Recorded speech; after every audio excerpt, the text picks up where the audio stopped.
Welcome to my channel on the best of fantasy. These are the weeks that were, are, and shall be. I am told that WhisperSync is now functioning for the audiobook and ebook of The Way of Edan. So if you're somebody who likes to use that feature, that is now active. And other news for the Edan trilogy, the special edition by The Broken Binding is going great guns. It is still available for order. I do have a link directly to the order page for The Broken Binding, and that is on my About page, where I have links to Amazon as well for all of the books if you're interested in that. Now, I've been doing some really great reading, and let's start with One Piece. I actually read the Return to Shabandi or Sabaody arc. That's a very short arc, just a few chapters. But I read it in order to be able to watch the One Piece fan letter that so many people had been telling me about. And I thoroughly enjoyed watching that. I'm not really much of an anime watcher.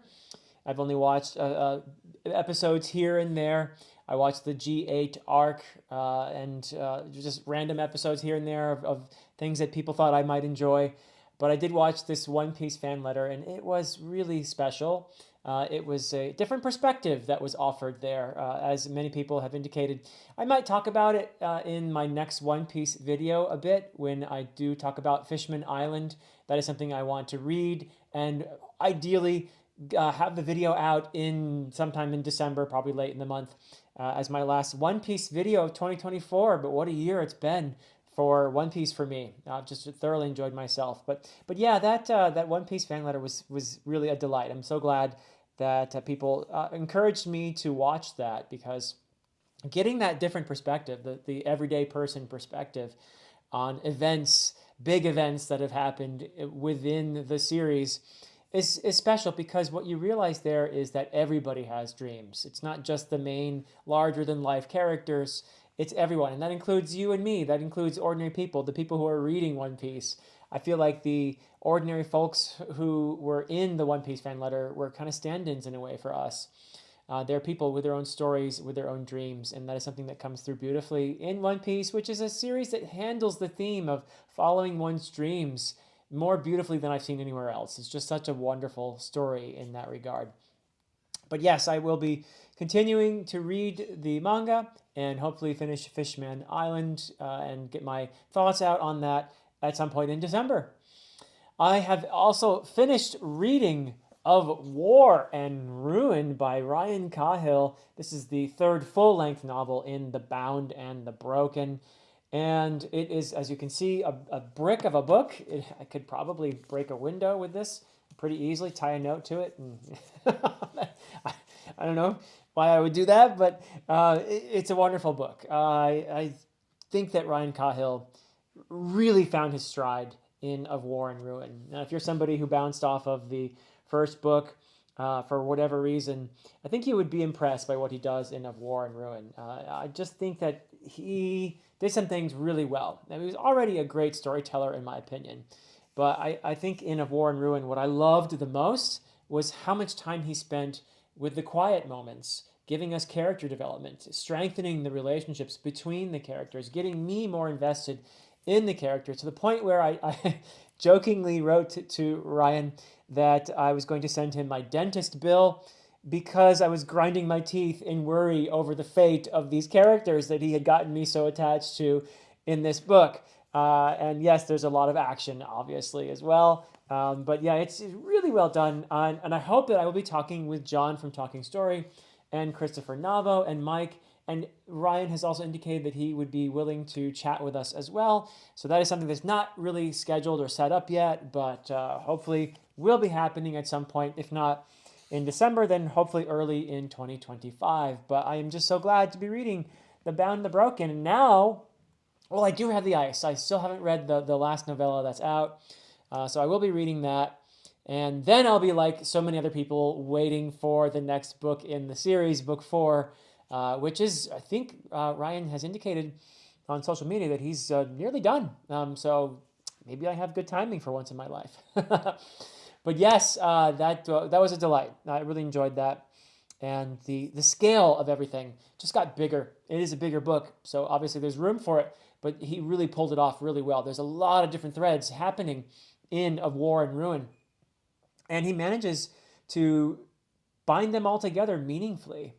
He just does a really great job. It's like he's wielding the spark and weaving various threads together in that narrative expertly. Just really fabulous execution with a very ambitious project in this book of War and Ruin. So loved it. Had a great time with that.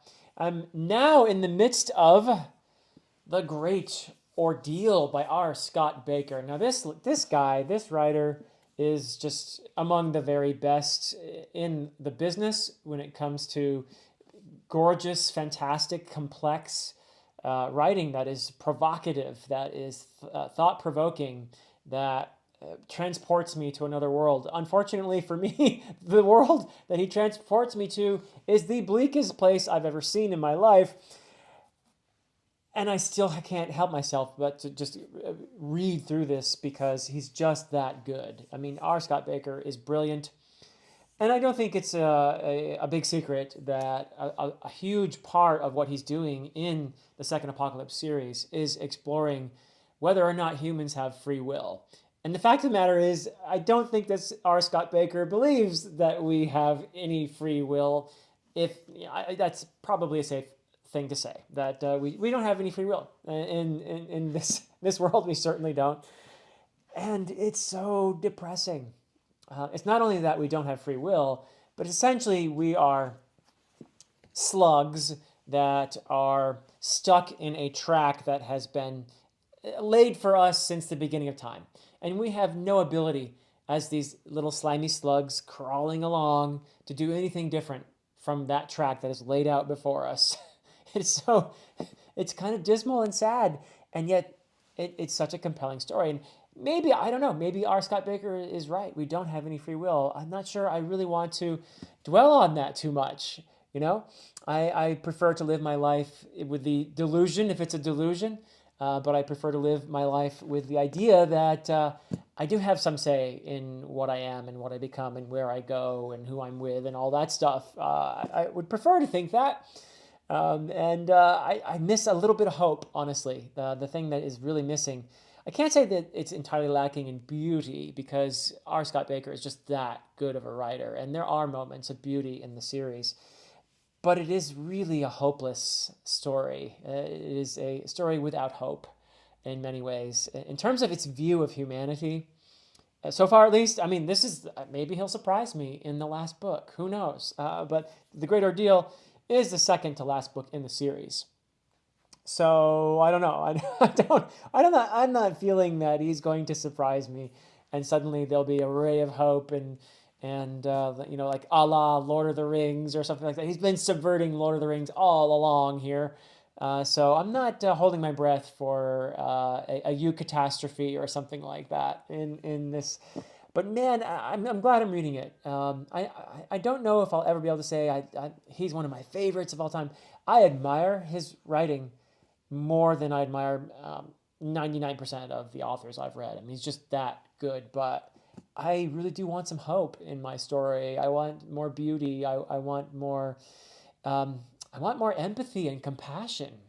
There's not really much compassion in this series. That's the thing.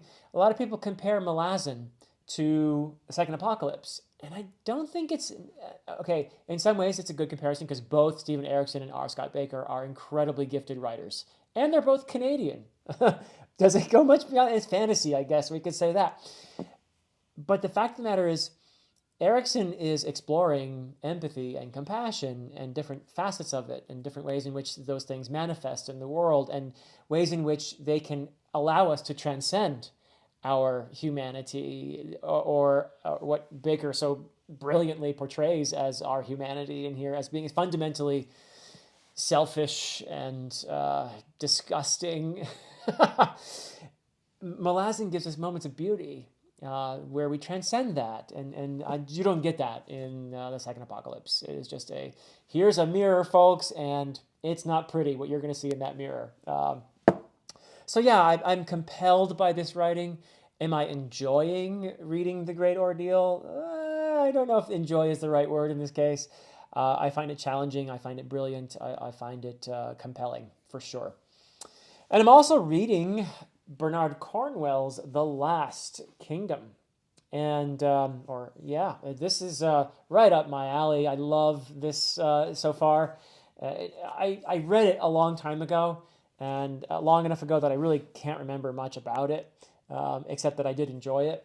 But it is definitely my cup of tea. I mean, I am a medievalist with a special interest in Old English and Old Norse, and bam, there it is. I mean, it's right here. It's the Viking invasion of the English kingdoms in the ninth century. And it's just, I read this and I feel like, it's just, I love it. And Cornwell is a good writer. I really enjoy his writing so far in here.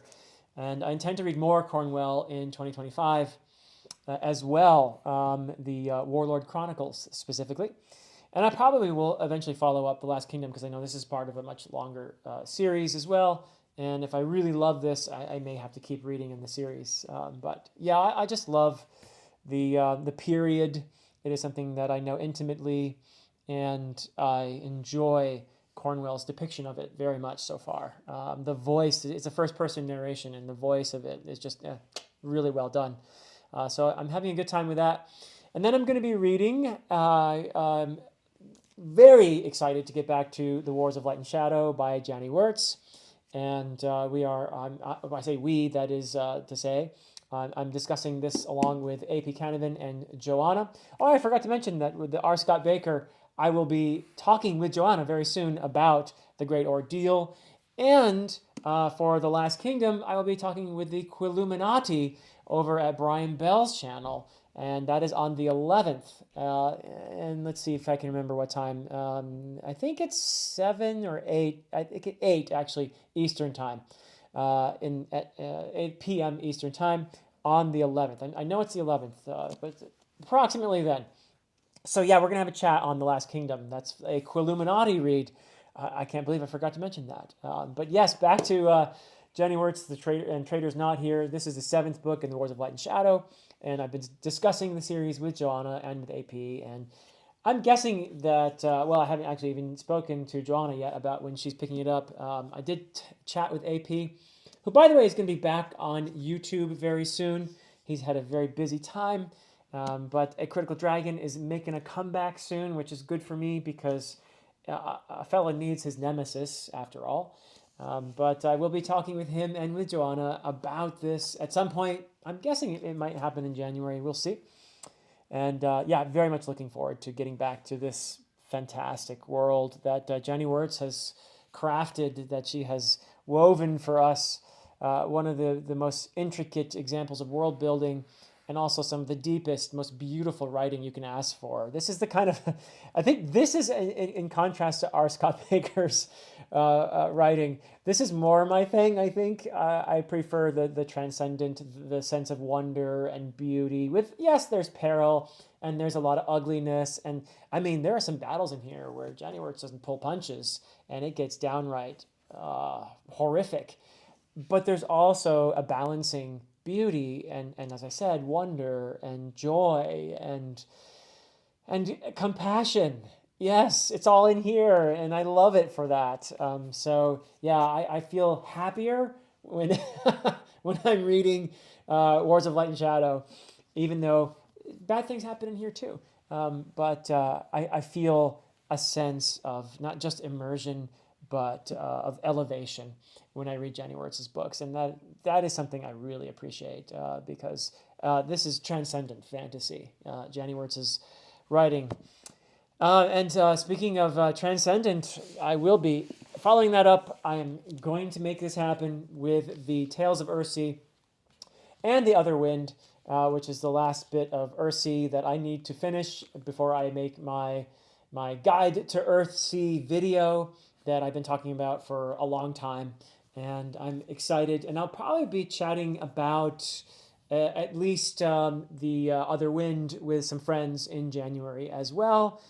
So be on the lookout for that. But I can't wait to get back to Earthsea. It's like coming home for me. And I love bathing in Le Guin's prose and in her world and the beauty of it. So yeah, that's coming up as well. And so I've got lots of good stuff. This is basically my December. I will not be on the bandwagon with everybody, unfortunately, reading Wind and Truth.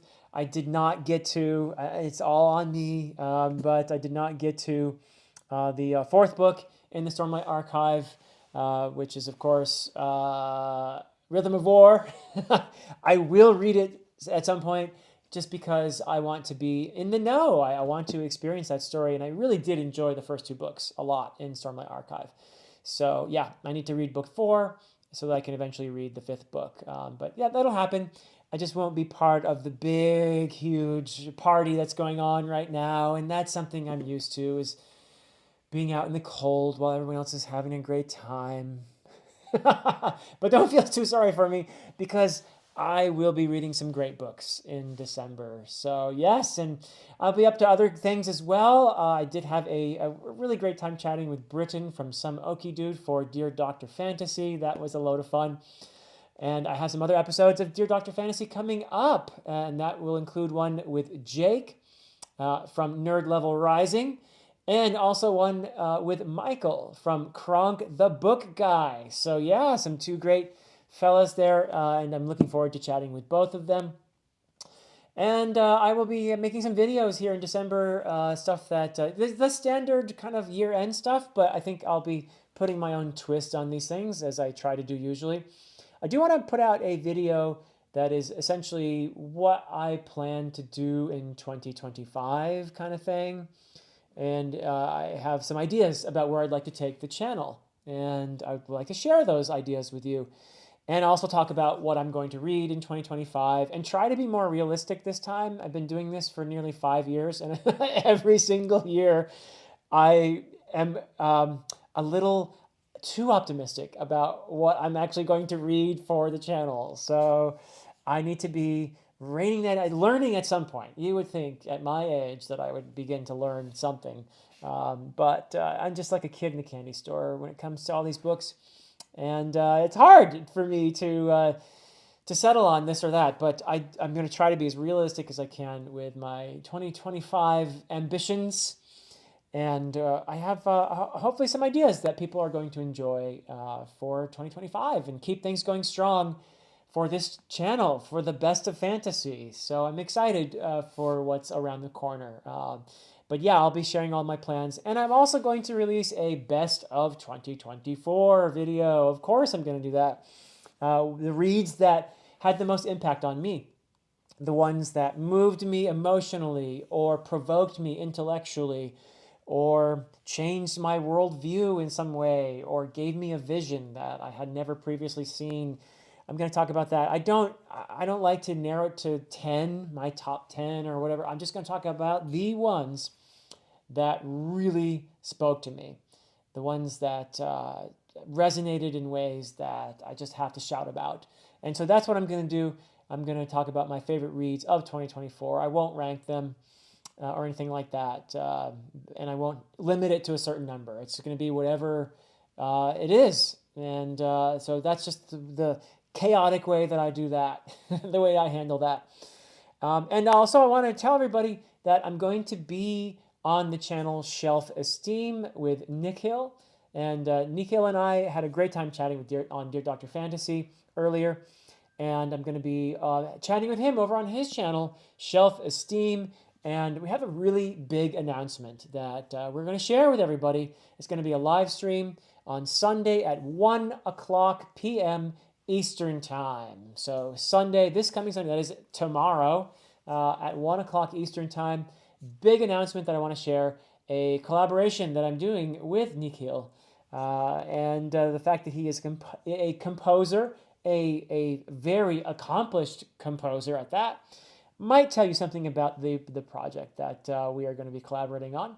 But tune in to find out what that is. And that is it from me for now. I'd like to thank you all, though, for being here, for supporting the channel, for interacting with me in every which way.